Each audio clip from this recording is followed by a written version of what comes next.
So today we're going to talk about children's screen use in the post-pandemic world. Screens have, so over the course of this past year, screens have been both a lifesaver and the bane of every parent's existence. And I speak of that as a professional working with parents and as a parent myself. We know that for the majority of last year, children relied on screens heavily to meet a lot of their needs. They relied on screens to meet their educational needs, to meet their social needs, as well as to meet their entertainment needs. And for some, this really became problematic. For others, it just turned into a habit. Now we are slowly coming out of the pandemic, and children are able to meet some of their needs, not on screens, thankfully. And yet as parents and professionals, we now have to make decisions regarding what is good, what is bad, what is right, what is appropriate about children's screen use. So Grace and I put together this presentation to help parents and professionals figure out how to make decisions regarding children's screen use in the post-pandemic world. Here's the overview of our presentation. So at first, Grace will review the research on screen use among children both pre and post-pandemic. We then will talk about concerns that parents and professionals have regarding children's use of screens, as well as the effects of media dependency. Then we will talk to children. Then we will turn to children.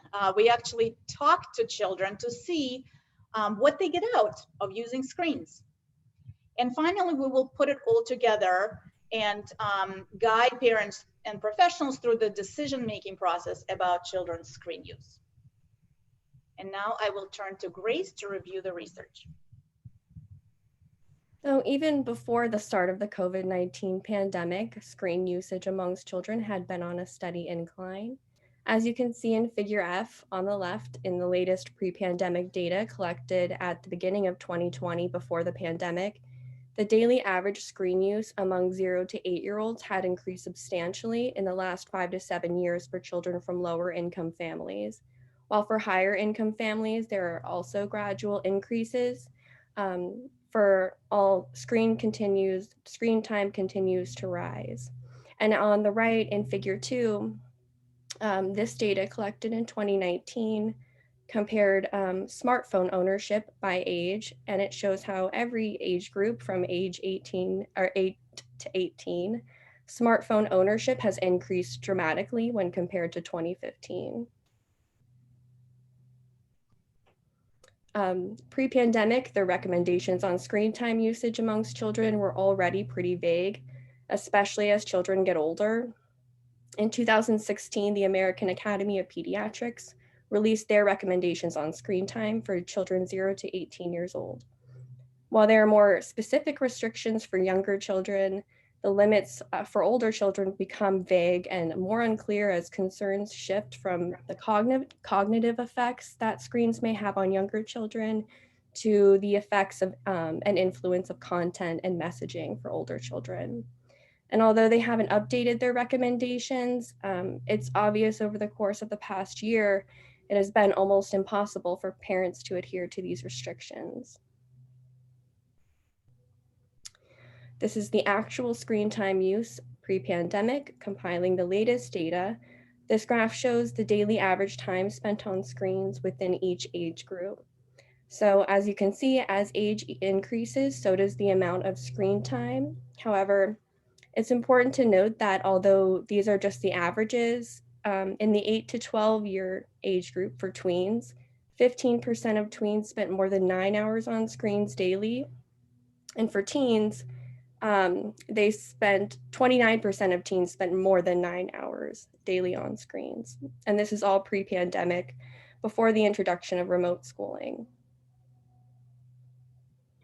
So As you can imagine, since the start of COVID-19, there's been a transition to remote schooling as well as remote activities, meetings, get-togethers for children. So although we don't have a lot of data yet on the effects of COVID-19 on screen use, one survey conducted by Parents Together in April of 2020 reported that the average time spent online for children was 6 hours a day when compared to 3 hours pre-pandemic. In addition, they reported that 49% of children are spending more than 6 hours per day online, compared to only about 8% of children pre-pandemic. And they reported that 26% of children are spending more than 8 hours per day online, compared to just 4% of children pre-pandemic.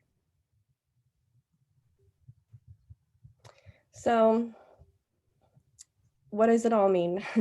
With children spending more time on screens at younger and younger ages, as media and technology become integral to our lives more than ever before, caregivers, parents, professionals alike are understandably concerned about the effects of screens on children and the effects of media dependency.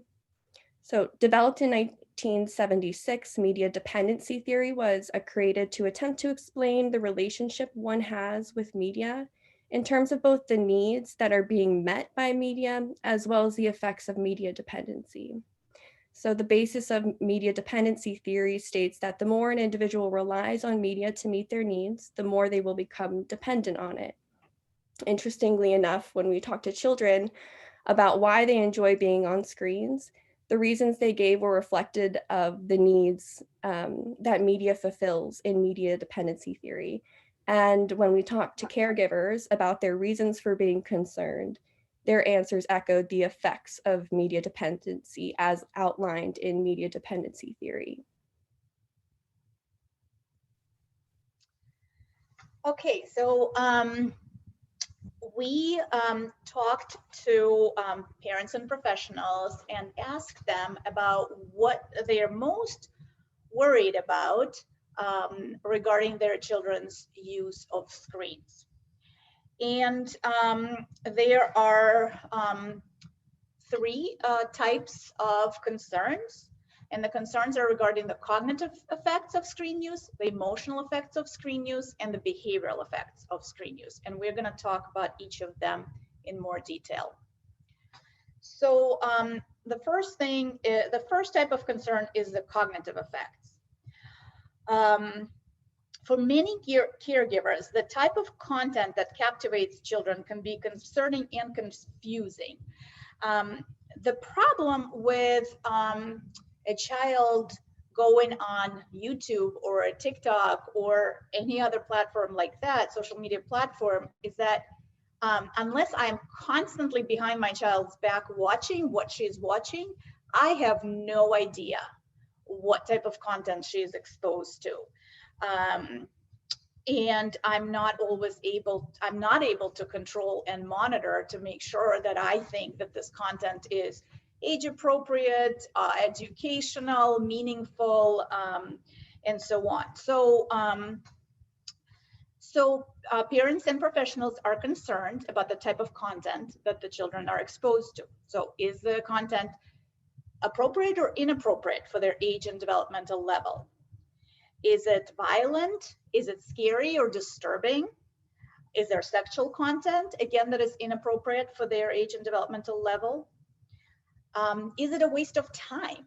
Frankly, I remember a friend of mine who has a 7-year-old daughter said, you know, my daughter on YouTube, she can watch for half an hour, 40 minutes, people unpacking boxes of makeup, and I can't take it. So clearly she's concerned. It's not necessarily inappropriate or, you know, disturbing, but how is her daughter spending her time? And at the same time, you know, is the content imparting values or beliefs that are incompatible with your family's values and beliefs? At the same time, is it imparting incorrect or inaccurate information? So this quote, we worry that she's turning to the internet for advice when she most needs a trusted adult.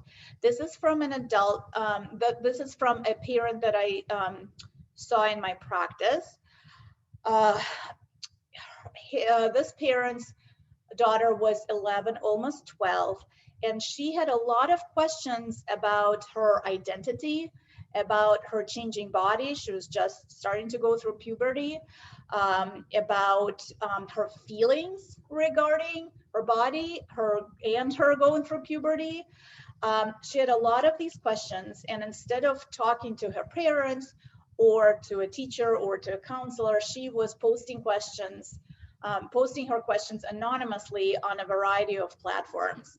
And understandably, her parents were extremely concerned about what type of answers she would get from really random people that they have no control over. So this sums up the concerns regarding the cognitive effects of media on children. The second type of concern is the emotional effects. So these are effects of media use that result in changes of feelings and emotions.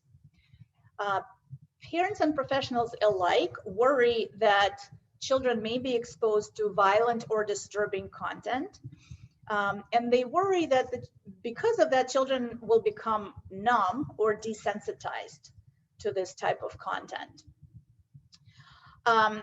This is a quote from a parent that I see in my practice as well.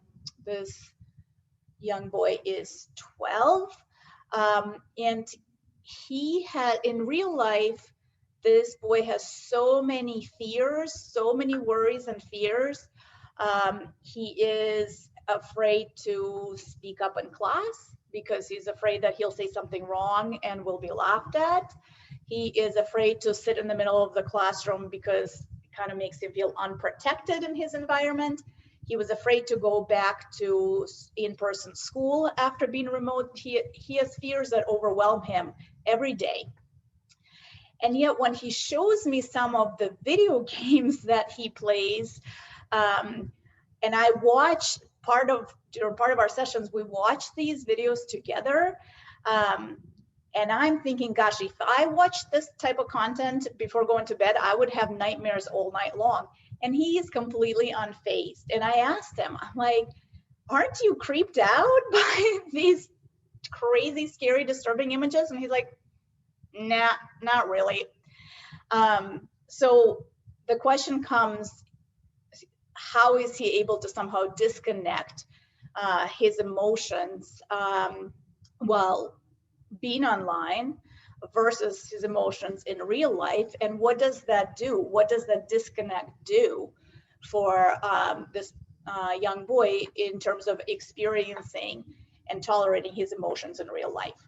So that's the concern.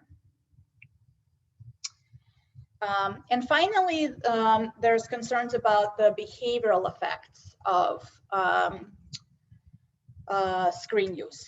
So the first type of concern, illustrated by the quote on the right, is when kids are on screens, what are they not doing while using screens, right? So chances are, unless they're doing their ballet class on Zoom, chances are while they're on screens, they're not exercising, right? They're not moving their body. They're not playing outside. They're not interacting with their friends in person. They're not engaging in unstructured play. They're not really letting themselves be bored in a sense of like the creative aspect that comes with having unstructured time and being bored. It also may have physical effects. It can have effects on your eyes. It can have effects on your posture. It can have effects on your sleep. Pediatricians have seen a lot of weight gain for children over the course of this year. And that's likely because of the sedentary lifestyle that they've led, being in front of the screen. So this quote, my daughter used to go outside and play with friends after school, but now she stays home and watches YouTube instead. The other thing is that screens become a habit, right? So if pre-pandemic, the child would come home from school, let's say have a snack, do homework, and then go out to play with her neighbors, kids weren't able to do that for a long time. And now let's say they can again, but for some, screens have really become a habit, and it's hard to, and habits sometimes can be hard to break. The second aspect of behavioral effects on children are the addictive-like nature of the media and the instant gratification that it frequently provides to children and adults alike. The video game industry and the social media industry know very well how to captivate young minds by constantly providing new information, supplying new challenges, and as well as providing instant rewards. And this can become like an addiction for some children. There's a gender difference in the type of media that kids are using. So boys tend to spend more time playing video games, while girls spend more time texting and using social media. For girls especially, there's that concept of the fear of missing out.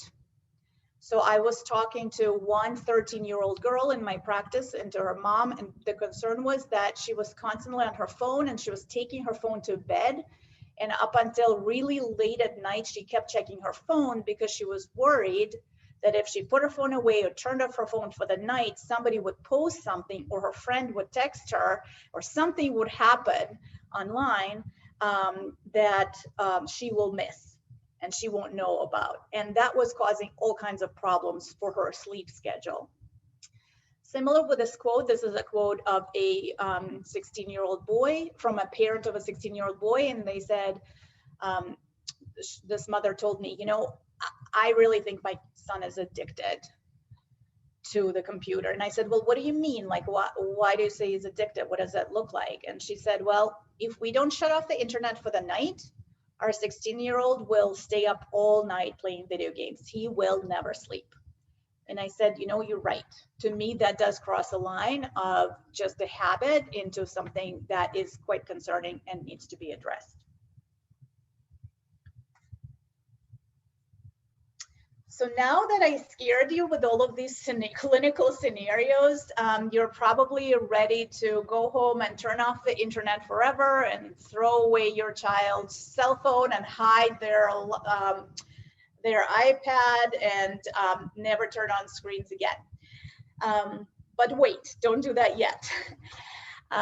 Not everything is so bleak, and I think kids would not be using screens if somehow screens were not meeting their needs that they have. So to really get a full picture, we wanted to talk to children. And we ask children, these are both children that I see in my clinical practice and also just children that I know. So, I mean, not a representative sample by any means, but does represent, you know, a variety of different kids in this area, in this geographic area. And we asked them two questions. We said, what's your favorite thing to do on screens? And what do you like the most about it? And then we did a very informal qualitative analysis of their answers. And it was really interesting because the answers were along three themes. And these three themes matched perfectly what the media dependency theory talks about. So the three psychological needs that screens fulfill for children is exactly the things that kids talked about. And those needs are the need for surveillance, which means to learn about one's world, the need for social utility, which just means the need to connect with one's world and the need to connect with others, and the need for fantasy, so the need to escape from one's world. And fantasy is also connected for kids. It also means play and play and using your imagination.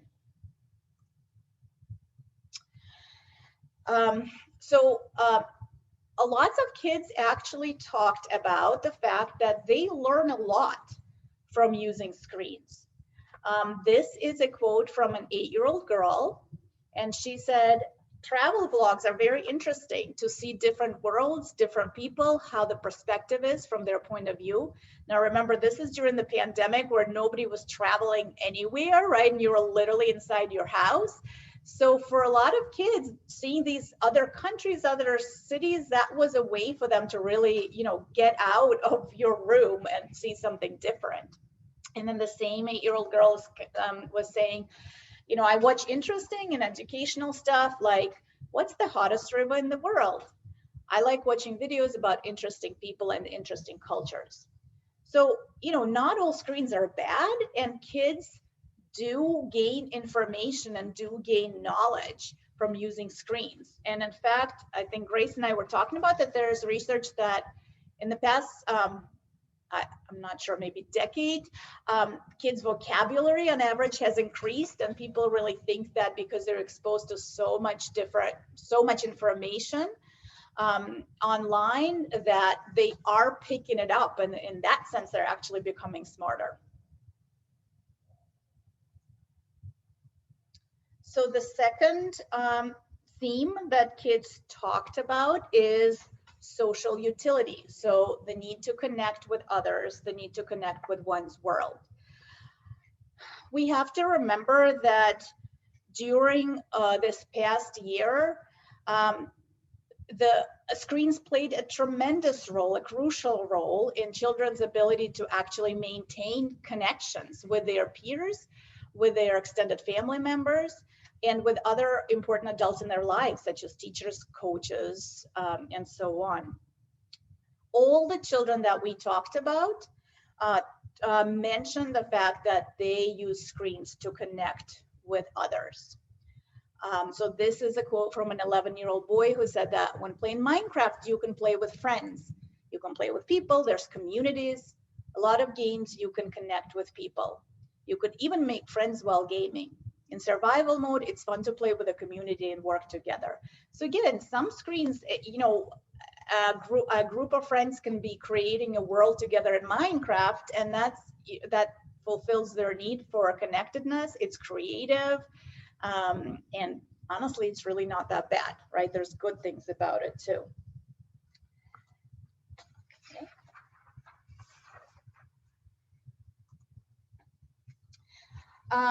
And finally, the last thing that kids talked about is that they use screens really as an escape from the world.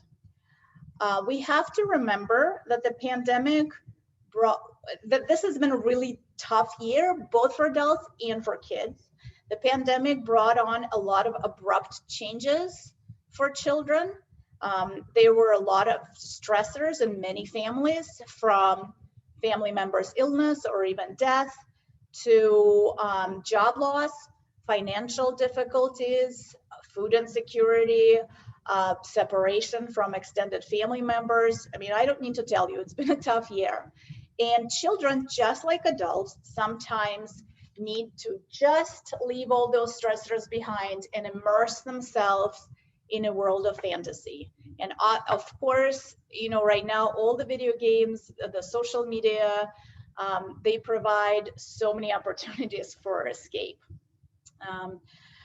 It's also important to remember, again, for a lot of times, there wasn't a lot going on in the children's world. You're kind of like stuck in your house.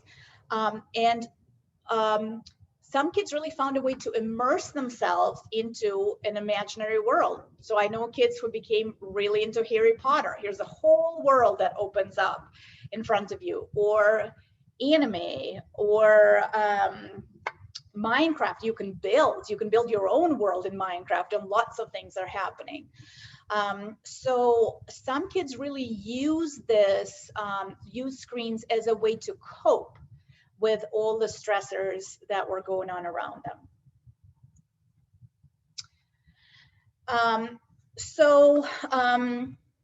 Now that I've presented both the types of concerns that parents and professionals have, and the types of and the children's perspectives and the needs that screens fulfill for children, we can talk about how to make decisions about children's screen use.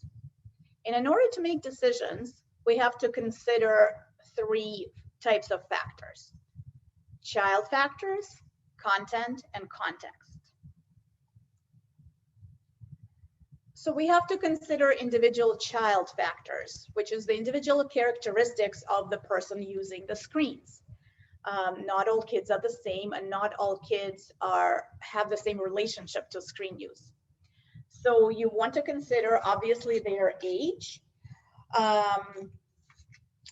is the content, is what they're doing developmentally appropriate? Also, it still stands that the younger the kid is, the less screen time, the better, right? Because young children learn by interacting physically in with the three-dimensional world. They don't learn as much from consuming information two-dimensionally.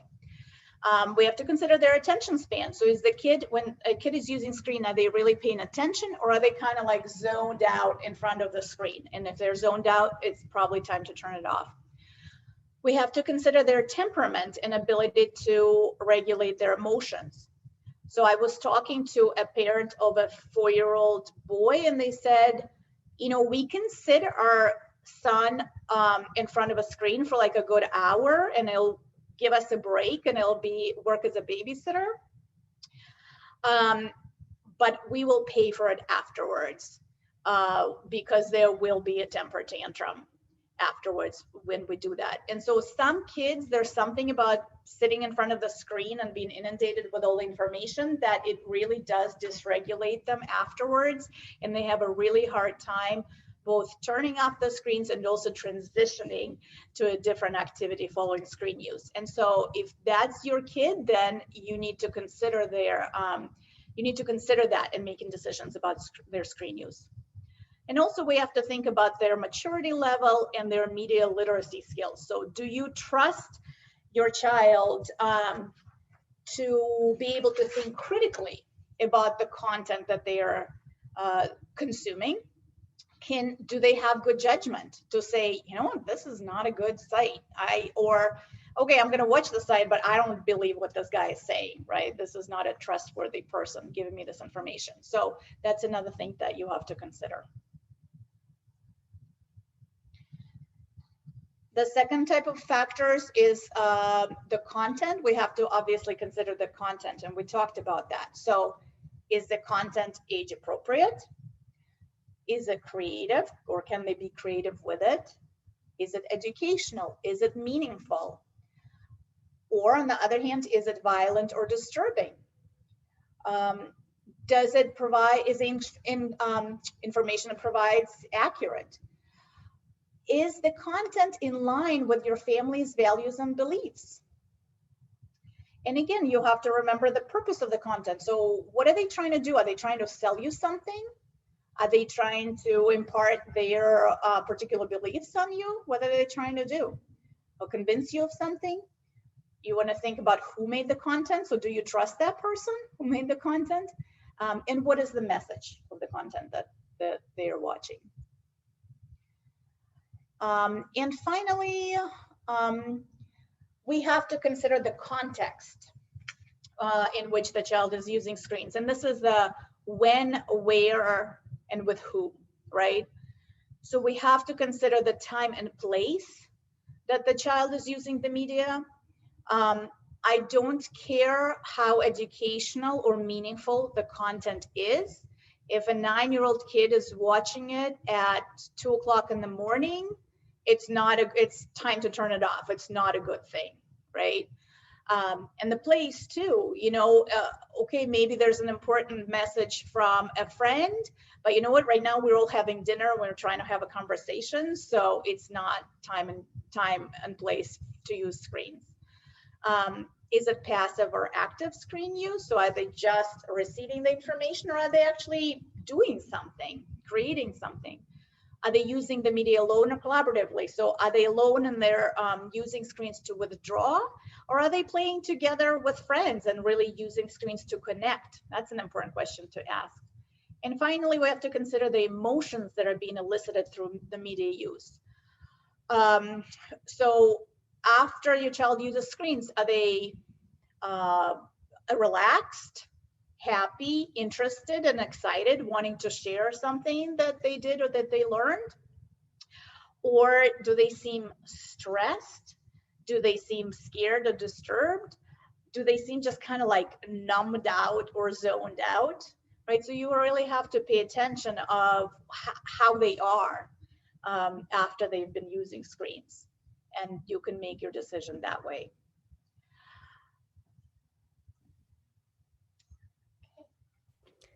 So here we're just kind of putting everything together in considering how to make decisions about screen use. So when we're talking about the who, we're talking again about those individual child factors that contribute to the experience of screen use, since everyone will experience it differently.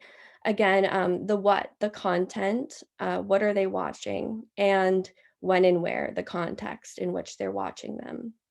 So while the concerns and are valid about the effects, cognitive, emotional, and behavioral, it's also important to remember why children use screens to begin with and the needs that they are fulfilling while using screens.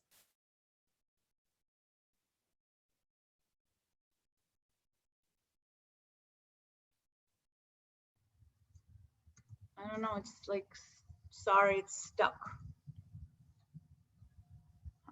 Interesting.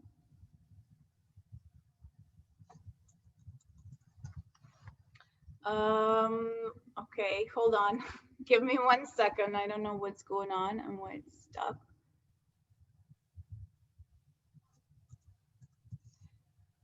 Grace, do you want to try to share yours and see if that works? Or can you, or no? I don't know. See. I don't know what happened. My computer just got stuck all of a sudden.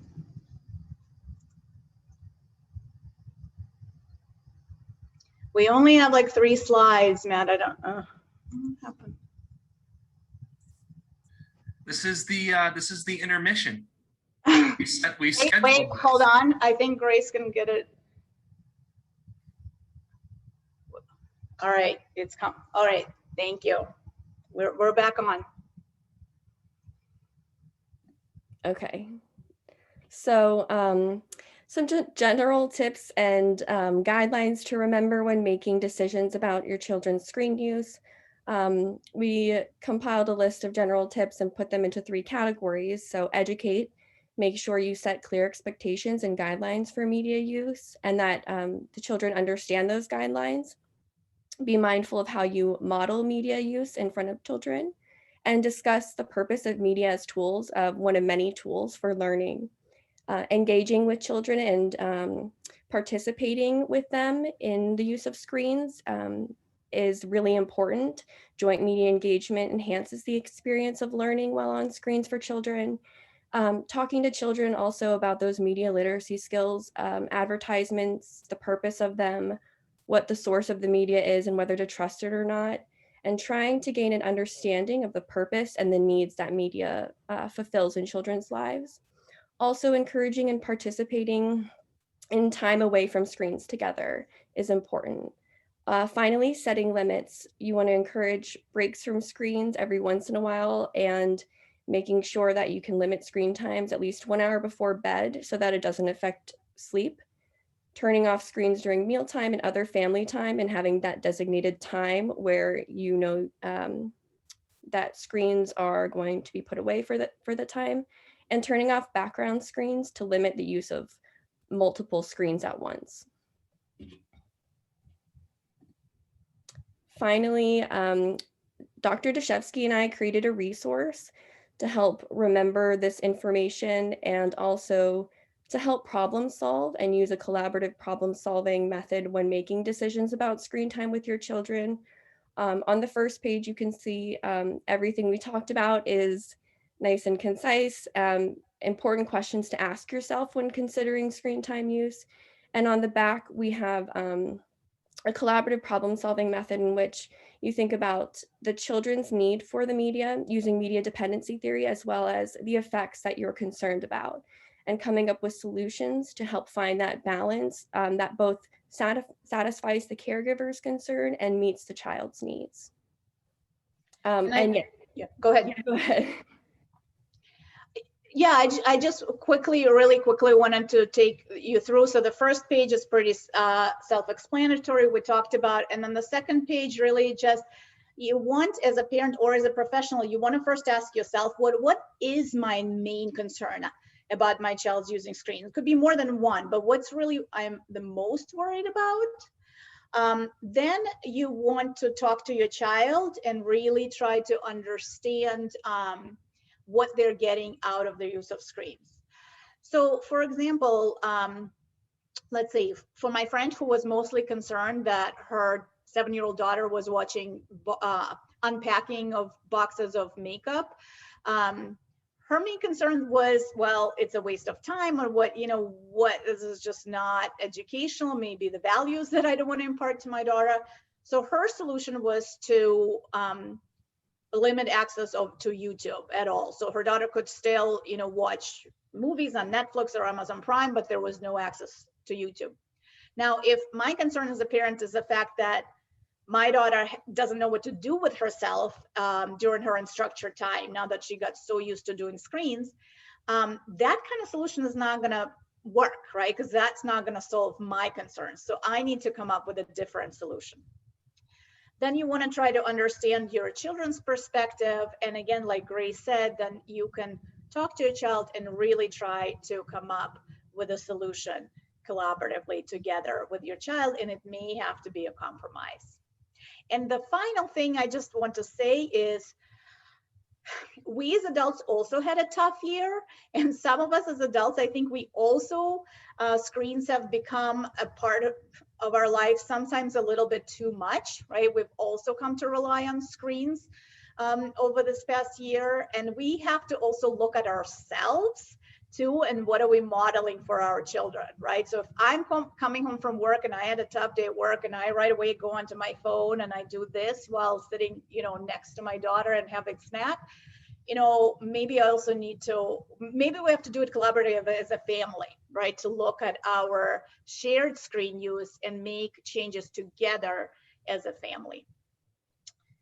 And that is the end of our presentation. Oh, Grace, I think you were going to say how to access the resource, right? Oh, yes. So you can go to the link listed here, or the Growing Minds Psych blog. It is uploaded to Dr. Dashevsky's website. So you can download a PDF there. And yeah. Thank you very much. We can you. open up for questions. Thank you. Awesome. Thank you, Grace and Anya. Great presentation. And yeah, I definitely encourage everyone to check out that resource. I'm personally such a huge fan of collaborative problem solving. And I think it's such a great approach where, we really take an empathetic view into, quote unquote, discipline, or figuring out what is going to be the best way to move forward and grow in a certain situation. Oh, and also something that I'm hung up on. I mean, we got to commend those YouTubers who have found a way to make a living by videotaping them opening up boxes of makeup and toys. I mean, that still baffles me. But anyways, if anyone has questions, feel free to throw them in the chat, or, if you want to come off mute, we don't have a super huge crowd. So, I mean, that's fine as well. And if everyone doesn't mind, I'd like to kick it off. I actually have a clarifying question for Grace. There was some data at the beginning about screen time, and I think I saw for ages 13 to 18, the average daily screen time was 7 hours. And that was that post-pandemic? That was pre-pandemic. Pre-pandemic, yeah. Right. And I actually just read this morning from, I think, Ohio State. They just released their survey results. And for them, they found that kindergartners were spending over 6 hours daily on screens after the pandemic. So currently. So while we still don't really know, yeah, that was pre-pandemic. So you can only imagine how much it's increased since then. Right. And, obviously that data doesn't tell us what they were viewing on the screen. It could have been, watching the makeup being opened. It could have been a video game, or it could have been, watching a documentary film, which, I have to admit, I watch a lot of that. But, this is a question for both Grace and Anya. From a health and psychological perspective, is that healthy? 7 hours looking at a screen for a child in those formative years of 13 to 18? No. is a very long-winded answer that I'm going to give you. I mean, again, I think, the younger the child, the less appropriate it is for them to spend time on screens. Again, because when you think about kindergartners, like at age, 4, 5, 6, they really learn by interacting with the world. They learn by bumping into each other. They learn by interacting with people in a way that you can't really mimic via Zoom. So it's not, I mean, it was a pandemic year. So part of it was just like, well, it sucks, but what can we do? Right? Like we have to educate them somehow. I'm very glad that schools reopened because in general, no, it's not developmentally appropriate for a 5-year-old to be in front of screens for 6 hours a day. And I mean, I do have to say the teachers really tried, right, to put in screen breaks, to put in some movement time. There was PE online and the teachers were actually really creative. I have to give it to them, right? So they really did try their best. But the short answer is no, a 5-year-old should not be watching on screen, sitting in front of a screen for 6 hours a day. So let's try to get away from that as soon as it's feasible. Grace, do you have anything to add to that? I would just agree. And I think that's why, there's certain bottom lines we can kind of, feel out the line where to cross and when it's too much. So I think that's one of the example where it's like, we can see that it's too much when the lines are less clear and the children become older and it's not as much time and we're trying to make those decisions. That's when those individual child factors and the content and context is really important in making decisions. So addressing the topic of the amount of time the children are on the screens, there's a question in the chat here. Can you suggest what to do in the situations when working collaboratively with your child doesn't work because you and your child share radically different views? Right. I mean, so collaborative problem solving is this whole process, and it's easier said than done.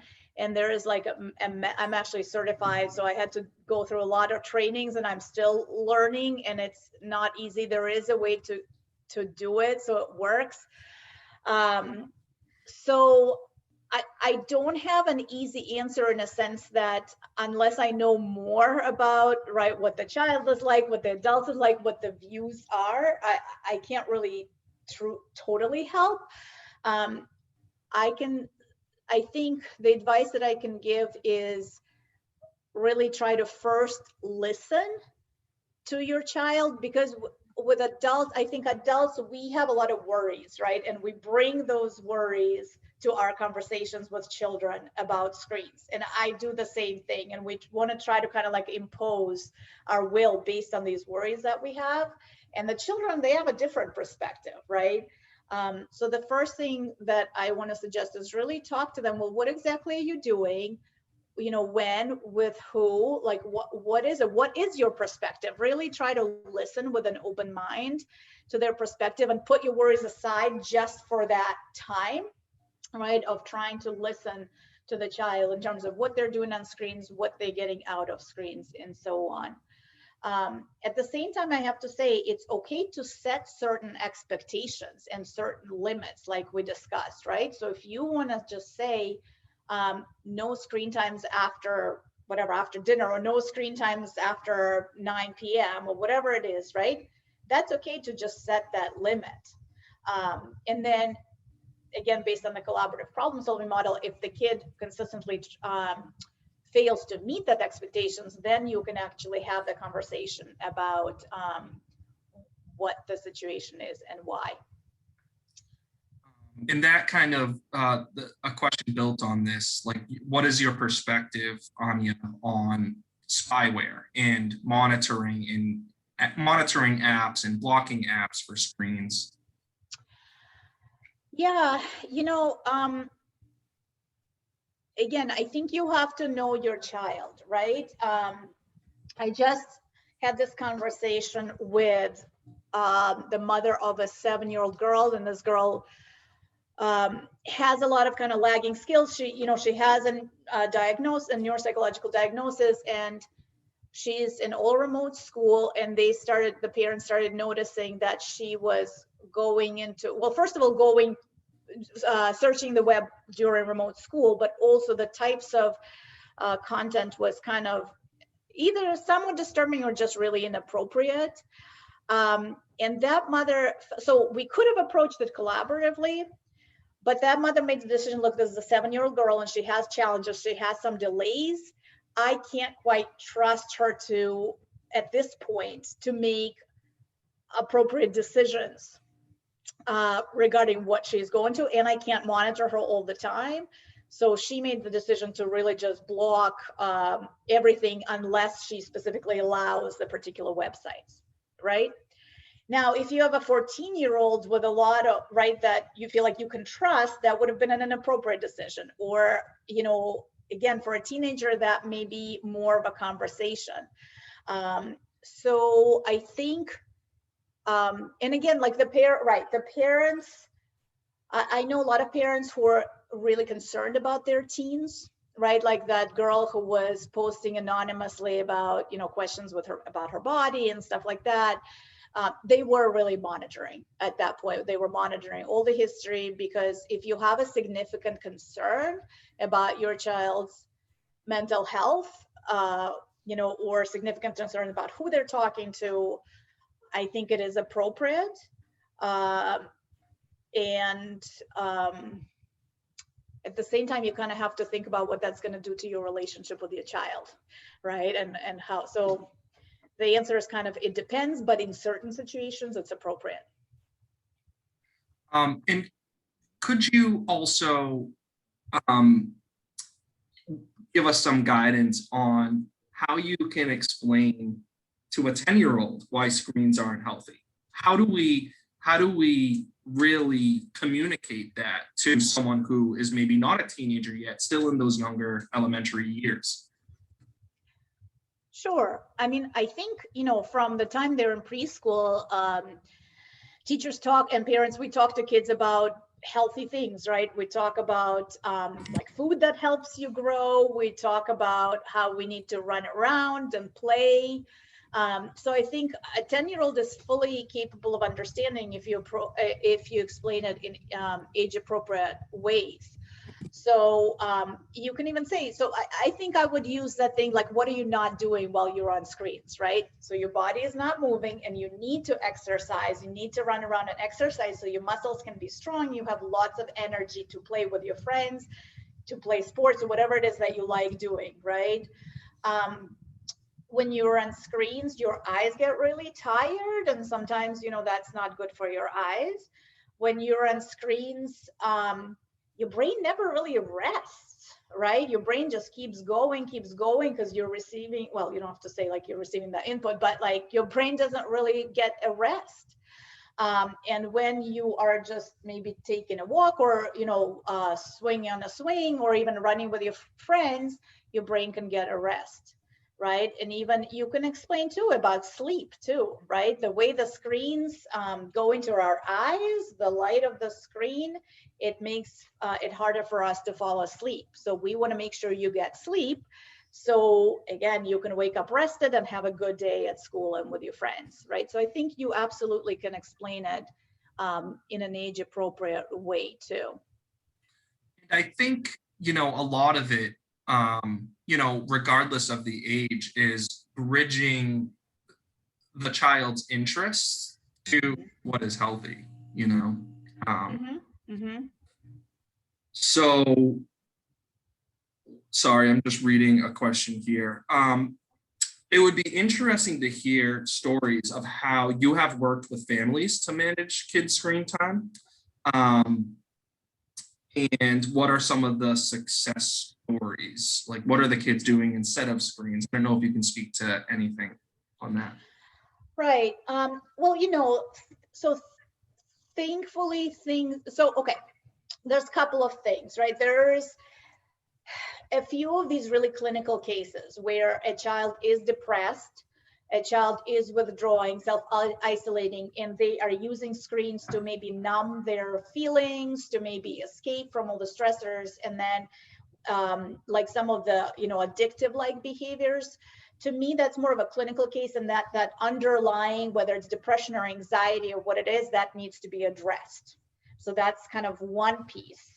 The other piece is for these kids who really don't have an underlying condition, who are generally healthy kids, but screens have become a habit, right? So that's another way. In that case, we have to think about, so how do we replace this habit with another habit, right? So thankfully, as things are opening up, some of my kids who literally spent, like the last summer, I have some kids who literally just spent the entire summer playing video games, right? Thankfully, they are able to now engage more in other activities. And so it's naturally starting to happen. That they're spending less time on screens. Also with kids going back to school, right? So that's less times on screens there, and they are playing with friends and interacting with school as well. You know, sometimes, again, based on the parents' concerns, we came together to a decision as a family. So the example of a 13-year-old girl that I said who had that fear of missing out and kept checking her phone all through until, like, 2 o'clock at night and was really not sleeping. The family decided that as a family all together, they are gonna plug all of their devices in the living room at like 10 o'clock at night, right? Or whatever it was for the family, because they decided, again, as a family, that screens are so appealing to us and we all have a hard time resisting when they are in our bedroom. So as a family, we're going to do this. And that's how they solved that problem. And as much as the 13-year-old hated it, it did improve her sleep. Sometimes I've seen, people compromise too. So one parent said, I don't have huge concerns about what you're watching on screens. I think it's actually generally pretty good content, but you're like not spending any time outside, right? You're just like sitting in your room. And so the kids said, fine, I'll go outside, but can I still just like walk around and listen to my podcast while I walk around in the backyard?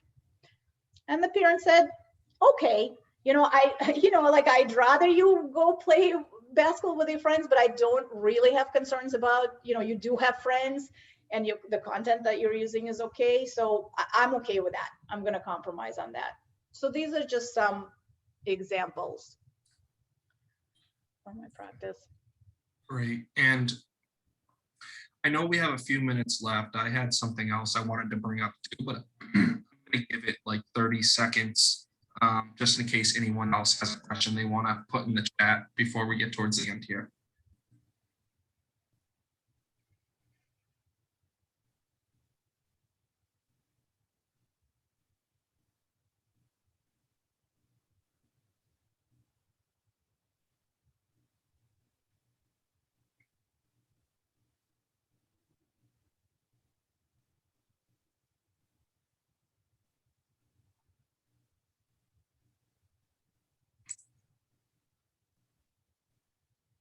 Okay.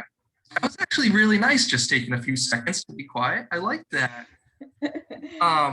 So the one thing I wanted to bring up, because at Fusion Academy, I work with a lot of students that have anxiety. And in your presentation, you had talked about a student that experiences a lot of fear, but mom says, like, he's playing some video games that are like really scary and really creepy. I don't know if you could just give us an example, from, a psychologist, a neuropsychological perspective of how to bridge and take what they're doing and interested in on screens into the real world. Well, that's an interesting question. Honestly, that could be like a PhD, right? A doctoral dissertation right there.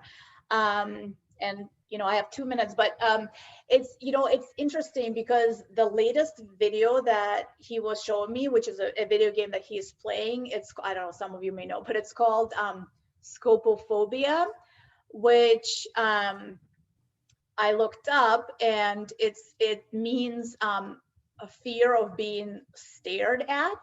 And interestingly, this kid he has some social anxiety, and so he is actually afraid when people, like when a face stares at him from Zoom, or when people really look at him in the classroom. That's why he doesn't like to sit in the middle of the class. So I found it really interesting that the video game he is playing kind of reflects exactly what one of his big fears are. And I wonder if through playing this video game, he can feel some sense of control, right? Because character in that video game also has that fear of being stared at, and that character is like the super powerful character in the video game. So, and down the road in my clinical, he's not quite ready to talk about that yet, but down the road in my clinical work, I may be able to bring that up with him and actually explore it. Awesome. I love that. Okay, so the next presentation we'll do like a whole big one on that. Right. Yeah, exactly. Grace, maybe you should write a book on that in your your doctoral program. Interesting. Yeah, for sure. Okay. Yeah. And could Grace and Anya, could you just clarify the background screen thing just for anyone else in the audience? Yeah, background screens refers just to turning off the screens that you aren't actively using. So for a lot of children, they may have 3 to 4 screens in front of them, a cell phone or a tablet, a laptop, and a computer or a television, to encourage active screen use and making sure that time really goes to good use, make sure that they're only really paying attention to one thing at a time. So when I'm watching the Bruins and scrolling Facebook, that's not probably the best use of my focus and attention. Well, but we all do it, I'm sure. Exactly that. All right, Grace and Anya, thank you very much again. And thank you everyone who joined. I did record, and Anya, are you going to be sending me the slide deck to send out? I certainly can. Yeah, absolutely. That would be helpful. Okay, so everyone can be looking for my follow-up in the email. All right, Matt, thank you so much. Thank you, everybody. Bye, everyone. All right, bye-bye. Thank you. We appreciate it. Thank you. Thank you. Bye-bye.